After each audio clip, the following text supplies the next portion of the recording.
হয় চাওক মণিপুৰত জ্বলি থকা যেন জুইকুৰা পুনৰ দেৰগাঁও লাচিত বৰফুকন একাডেমীত জ্বলিবলৈ ধৰিছে আৰু বিশেষকৈ দেৰগাঁও লাচিত বৰফুকন পুলিচ একাডেমীৰ ভিতৰত থকা বেটেলিয়ন ট্ৰেইনিং চেণ্টাৰত এক সাংঘাতিক ধৰণৰ ঘটনা সংঘটিত হৈছে। এই ঘটনাই কিন্তু সমগ্ৰ অসমৰ লগতে মণিপুৰো জোকাৰি গৈছে বুলি ক'ব লাগিব। দুটা বেটেলিয়নৰ মাজত নগা আৰু মিত্ৰে দুই প্ৰশিক্ষাৰ্থীৰ মাজত সংঘৰ্ষ সৃষ্টি হ'ল। সামান্য কথাতে দুই পক্ষৰ মাজত কাজিয়াৰ সূত্ৰপাত হ'ল, যাৰ ফলশ্ৰুতিত বহুজন জোৱান আঘাতপ্ৰাপ্ত হৈছে আৰু আঘাতপ্ৰাপ্ত হৈ দেৰগাঁও সামূহিক চিকিৎসালয়ত 6জনকৈ জোৱান ইতিমধ্যে ভৰ্তি হৈ আছে আৰু চিকিৎসাধীন অৱস্থাত আছে। আৰু অতি গুৰুত্বপূৰ্ণ বিষয় দুজন জোৱানৰ অৱস্থা অতি সংকটজনক বুলি ক'ব লাগিব আৰু দুজন জোৱানৰ অৱস্থা সংকটজনক বিষয়টো আমি আহি ইতিমধ্যে দেৰগাঁও পুলিচ একাডেমীৰ সন্মুখত আছো, লাচিত বৰফুকন পুলিচ একাডেমীৰ সন্মুখত আছো আৰু এই মুহূৰ্তত আমি এই পুলিচ একাডেমীৰ সন্মুখত আছো। আৰক্ষীৰ সূত্ৰই কোনো ধৰণৰ আমাক এই বিষয়ে অৱগত কৰা নাই বা আৰক্ষী সূত্ৰই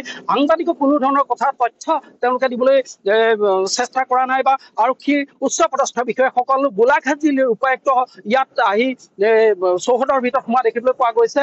এক স্পৰ্শকাতৰ বিষয় বুলি ক'ব লাগিব। বিশেষকৈ আৰক্ষীৰ উচ্চপদস্থ বিষয়াসকল আহি চৌহদৰ ভিতৰত সোমাইছে। পুলিচ একাডেমীৰ ভিতৰত সোমাই তেওঁলোকে পৰিস্থিতি নিয়ন্ত্ৰণৰ বাবে চেষ্টা অব্যাহত ৰাখিছে। মোক সহযোগে পৰিৱেশটো দেখাব।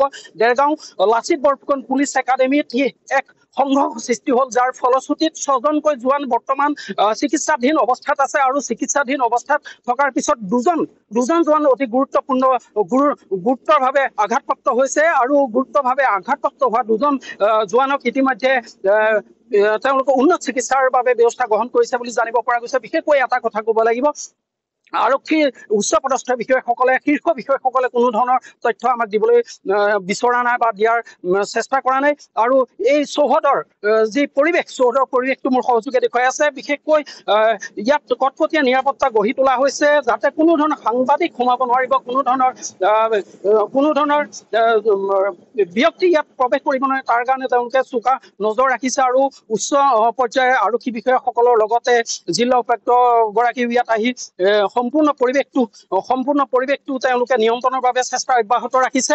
অন্যহাতে দেৰগাঁও সামূহিক চিকিৎসালয়ত বিশেষকৈ 6জন জোৱান ইতিমধ্যে চিকিৎসাধীন অৱস্থাত আছে আৰু বাকী দুজনৰ অৱস্থা অতি সংকটজনক।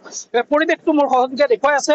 এয়া Dergaon police academy, Lachit Borphukan police একাডেমীৰ পৰিৱেশ। এই নিশাৰ পৰিৱেশ, নিশা 8:30মান বজাৰ এই পৰিৱেশত দুই বেটেলিয়নৰ মাজত সংঘৰ্ষ সূত্ৰপাত হয়, যাৰ ফলশ্ৰুতিত সংঘৰ্ষ হোৱাৰ ফলত 6জনকৈ অতি গুৰুত্বভাৱে অতি জখম হয় আৰু 6জন লোক জখম হোৱাৰ উপৰিও আৰু দুজন অতি সংকটজনক বুলি জানিব পৰা গৈছে। ইয়াক লৈ মণিপুৰত এই ঘটনাই মণিপুৰৰ দুই সম্প্ৰদায়ৰ মাজত আলোড়ন সৃষ্টি হৈছে, দুই সম্প্ৰদায়ৰ মাজত এক জাগৰণ সৃষ্টি হৈছে। বিশেষকৈ ক'ব লাগিব, মোৰ সহযোগে পৰিৱেশটো অকণমান দেখুৱাই আছে। পৰিৱেশটো মই দেখুৱাবলৈ অনুৰোধ জনাইছো। এয়া সম্পূৰ্ণভাৱে পুলিচ একাডেমীৰ চৌহদত এনে পৰিৱেশ দেখিবলৈ পোৱা গৈছে। নিমাওমা পৰিৱেশ কৰি ৰাখিছে পুলিচ প্ৰশাসনে, সম্পূৰ্ণ চৌহদ ঘেৰি ৰাখিছে আৰু ঘটনাস্থলীত আৰক্ষী উচ্চপদস্থ বিষয়াসকলে সম্পূৰ্ণভাৱে চোকা নজৰ ৰাখিছে আৰু পৰিস্থিতি নিয়ন্ত্ৰণৰ বাবে তেওঁলোকে চেষ্টা অব্যাহত ৰাখিছে। আৰু এই ঘটনাই মণিপুৰত ব্যাপক চাঞ্চল্যৰ সৃষ্টি কৰিছে।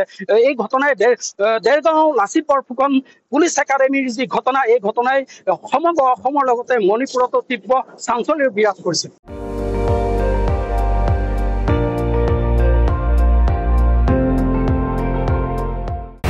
আপুনি চাই আছে ND24, সৰ্বশ্ৰেষ্ঠ নহয় সৰ্বোত্তমৰ দৌৰ।